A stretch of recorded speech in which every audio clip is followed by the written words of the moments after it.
everybody, welcome once again to my YouTube channel.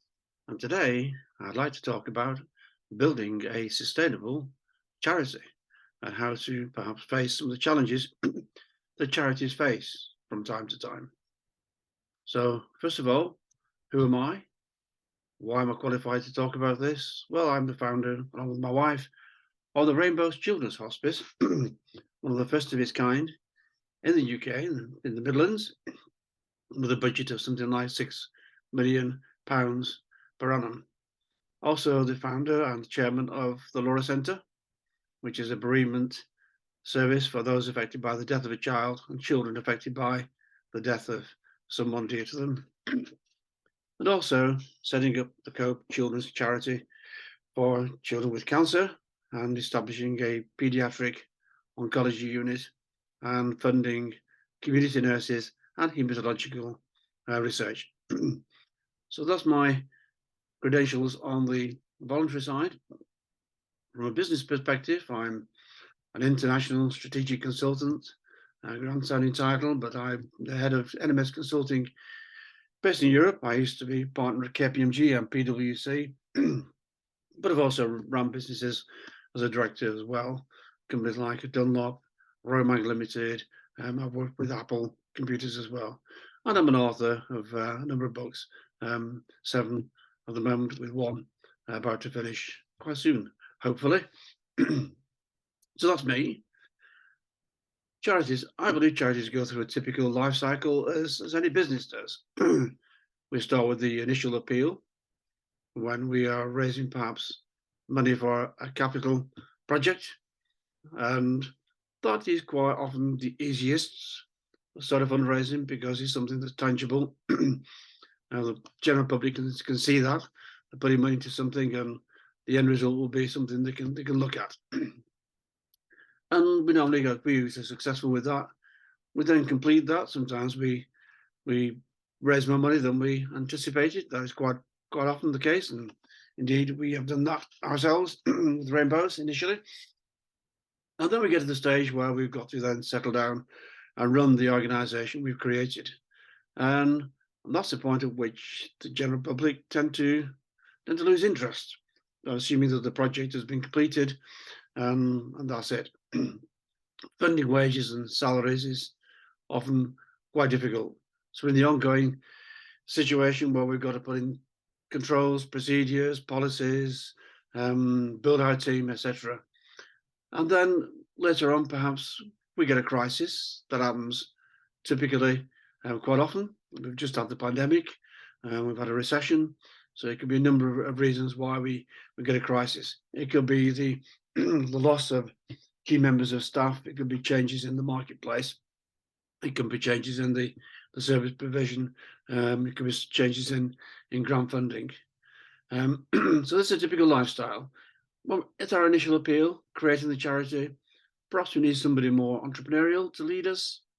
We get to the ongoing base stage, and we're looking for a more structured person, looking for somebody that's more organizational, etc. We get to a crisis, and then we need somebody who's got these skills to quickly turn around the situation and restructure the operation if that is indeed necessary. So this is my perspective of the typical life cycle of a charity or of any enterprise in actual fact. So people often say to me, well, a charity has got to be, it's just like a business. It's got to be run the same way as a business. I don't concur with that view, that a charity should be run as a business. A business is providing a service to make a profit. It creates material wealth. It's there to make a profit for shareholders. It's looking for future growth, sustainability. It can take on debt to grow. It can seek investors, which a charity can't do in the same way. A charity is there to provide a service to meet a need. It's there to create social wealth rather than material wealth. It has to make a profit for sustainability. You can't run a charity that's making a loss, otherwise it will not be able to provide its services. And donors and sponsors invest in the objects of the charity. If you're running a charity that's a limited company, limited by guarantee, then in essence you are a business, and you might seek investors, but nevertheless, the objects are still the same, that you're there to provide a need and to create social rather than material wealth. So, going on with the same theme, charity should be run in a business-like fashion, is my view. Not a business, but in a business-like fashion. We still have to manage resources, we've got revenue, we've got policies and procedures and cash flow. So in our organization, it is important that we're not just all volunteers, that we have people in there that may have either a professional background, may have a business background in accounting, finance, managing a business, sales, marketing. Those skills are all needed in a charity, just like they're needed in a business. So what do we need to be successful? First thing we need is strategy and direction, and that goes for any enterprise, any organization, whether it's a business or a charity.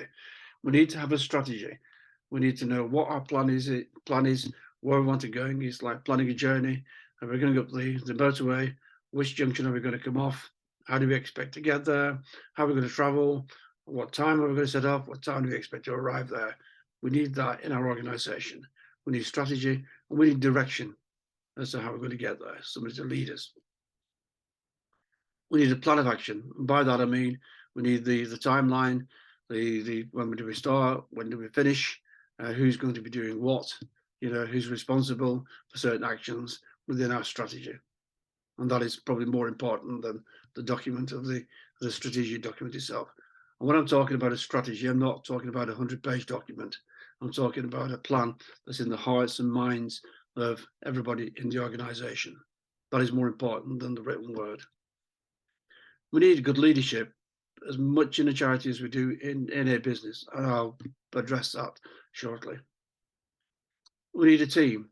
That goes without saying, but we need by a team, I mean people working together with the right kind of leadership. You can't lead if you haven't got a team. And to me, leadership and the team are integral. Also, for a charity, it's important that we've got a good PR and marketing. A good public relations means we're in the media, we're on radio, TV, if that's appropriate. We're in the local media, the regional media, we're on social media. Our name is out there. We're telling people about the good news. We're telling people about the services that we provide. We're talking to people about what we'd like to do for the future. And we're just creating general awareness that we're here and we need your support. And it's important that that is given a priority in our organisation. All too often it isn't. One of the reasons for that is lack of funding to do that. And the last thing, but not the least important, is that we need a sense of realism as to what can be achieved. We have visions and dreams of what we'd like to do, but sometimes we have to be pragmatic and be modest in our aspirations. And I think it's important that, the board in the charity has that sense of realism. Let's be pragmatic. Let's be modest and moderate in what we want to do. And if we overachieve, that's even the better. It's better to overachieve than it is to underachieve, in my view. Two common financial elements in an enterprise, of course, are income and expenditure. Income can be variable. It's sometimes out of our control. It's difficult to plan and control. Sometimes it's impossible to do so. Very difficult to estimate, what people are going to give. Are we going to get income from this grant making trust? Are we going to get income from this event? How much will it be? It is not easy to do this, despite people, spending a lot of time in business with forecasts, financial forecasts, cash flow forecasts. Nevertheless, the top line in any enterprise, in my view, is always difficult to actually estimate, or what I say, guesstimate accurately. We do the best that we can.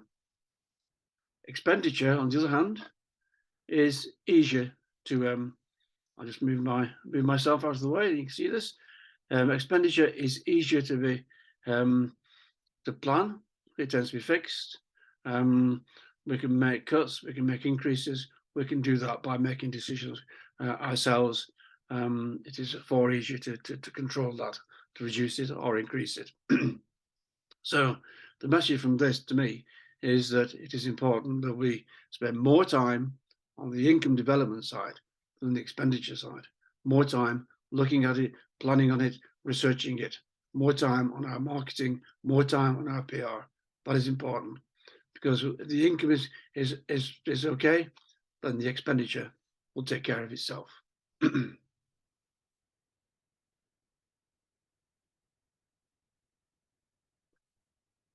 So maintaining the income stream, there are a number of ways we can do this. I'm not going to go into great detail on all of these. I'll just move myself again over here. There I go. But we need to think differently outside the box. Although somebody once said to me, that's difficult to do that when you're in the box and the lid is shut. In which case, you've got to get out of the box and talk to other people outside your organisation to get advice, get help in finding a strategic way forward. A number of options. Grant Making Trust is a good one in the UK. 5.6 billion pounds of funds are out there. There's a director of Grant Making Trust, which is available to get contact details. Statutory funding, there's government funding, regional funding, there's other funds that are available. Something like 27 billion pounds of statutory funding is put into charities. Then the 27% of funding is put into charities from statutory sources in the UK alone. The community funding, community fundraising can be difficult. It needs resources, you need fundraisers, and it's better to get other people to do it than try to do it all yourself. Events can be a nightmare. They can be the graveyard of some charities. If you're not careful, you need to be carefully planned. It's better to do a bigger event than lots of smaller events. But to do that, you need to be professional in the way you do it. And you need to be confident, very confident that the event you're organising, whatever it might be, is one where there is a need. Sponsorship is a good area. That is good because it can be repeat income. And I think that is linked with corporate donations is a good area to look at. Working with local organisations, businesses, professional firms, etc., building those relationships and get them to sponsor you. And if, depending upon what you provide, you may be able to, that you can provide a service to them in return. If you're a counselling service, for example, perhaps you can support their HR departments. Legacies and wills is a good one to go for, but of course you can't plan on that. But it's a good one to have there, because sometimes we can get a windfall and will that will come through, and that is a great help. It's a bonus as much as anything else. That is how I view legacies and wills. Lotteries need organisation. You need resource to manage that. They can be good. Some charities don't like them as a matter of principle and ethics. Sale of goods and services. Be careful in this area. If you're going into retail, you need at least 8 to 10 shops to make it worthwhile. You need a van or more than one van. You need to be able to process the goods to clothes. If it's clothes you're selling, there's a lot of competition, a lot of charity shops, as we all know, and you need a good person, a retail person, to manage it. So that's one to be careful of, but it can work. Social media, of course, is important, increasingly so. But again, you need somebody with passion to do that, somebody that knows social media market, and somebody that can actually make it work. All too often, people have great ideas about social media, and they don't actually work. And if you've got intellectual property in your organisation, you have something that you think other charities, other organisations could benefit from, then why not do some training? Use some of your staff to sell your training. Run training courses, go to other organisations, educational establishments, etc., schools, other organisations, companies, and provide training in whatever service that you are providing, if it is appropriate. So the message here is really I'm saying you need to look at all avenues of income, not just one.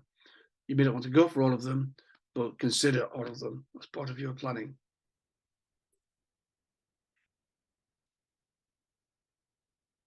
So doing things differently.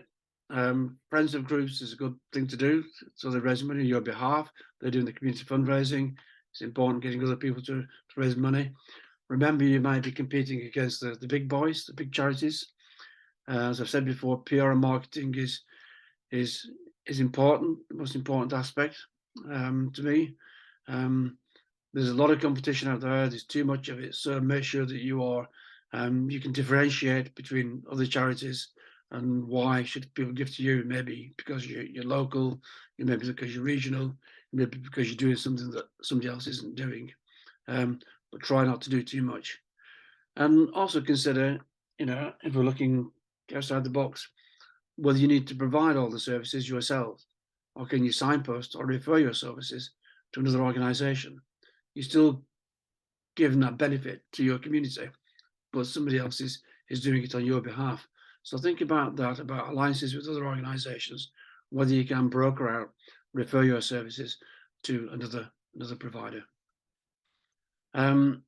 Leadership in a charity is as important as it is in any organisation as in business.